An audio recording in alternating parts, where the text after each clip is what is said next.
Mereka muncul tak terduga, bergerak tanpa suara, dan menghilang sebelum musuh bisa membalas.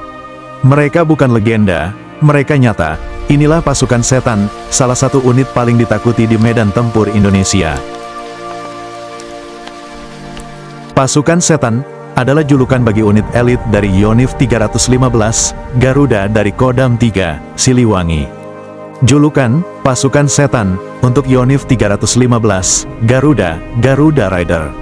Sumber pada April-Mei tahun 2021 melaporkan bahwa TNI menyebut Yonif 315, Garuda sebagai pasukan setan, karena peran mereka dalam operasi penumpasan kelompok kriminal bersenjata, KKB, di Papua. Pangdam 3, Siliwangi sendiri menyatakan bahwa julukan itu digunakan secara informal di media massa. Julukan ini muncul karena gaya tempurnya yang agresif, senyap, dan menghantui musuh di hutan belantara. Bukan pasukan biasa, mereka adalah Rider, satuan infanteri khusus TNI AD yang dilatih untuk operasi gerilya, penyergapan cepat, dan pengejaran ekstrim.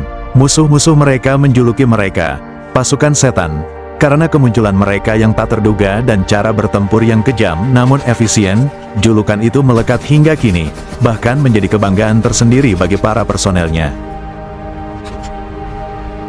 Tahun 2021, pasukan setan diterjunkan di Papua setelah tewasnya Kabinda Papua dalam serangan KKB. Mereka menyisir hutan-hutan pegunungan, berburu kelompok separatis bersenjata dengan taktik hit and run. Hasilnya, markas KKB ditemukan, persenjataan disita, dan pengaruh teror dikurangi drastis.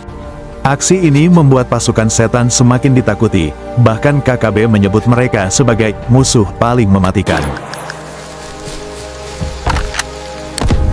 Prajurit pasukan setan dilatih dengan standar Rider, ditambah keahlian tempur hutan, penyusupan malam, intelijen lapangan, dan survival ekstrim.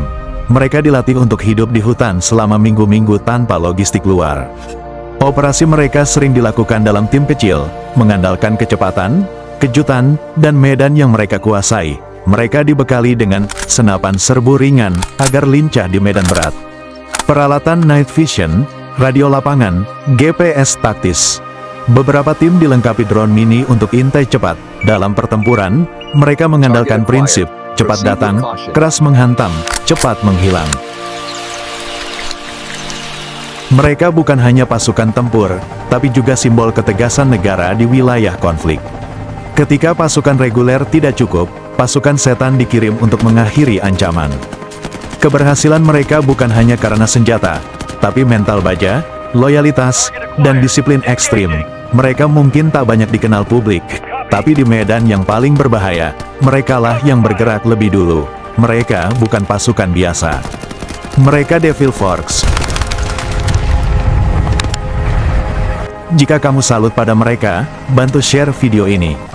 Tulis di komentar, haruskah pasukan setan diperluas ke seluruh Kodam? Dan jangan lupa like dan subscribe untuk konten militer Indonesia selanjutnya. I don't ever slow up, no I don't take shit. I got no love for the fakeness. If you wanna play tough and wanna hate this, I'll always show up and make a statement. I don't ever slow up, no I don't take shit. I got no love for the fakeness. If you wanna play tough and wanna hate this, I'll always show up and make a statement. Everything I do so instinctive and so passionate. Every word I move so descriptive like an adjective. I got a vendetta against people who patented being negative when you should be getting after it. I got facts.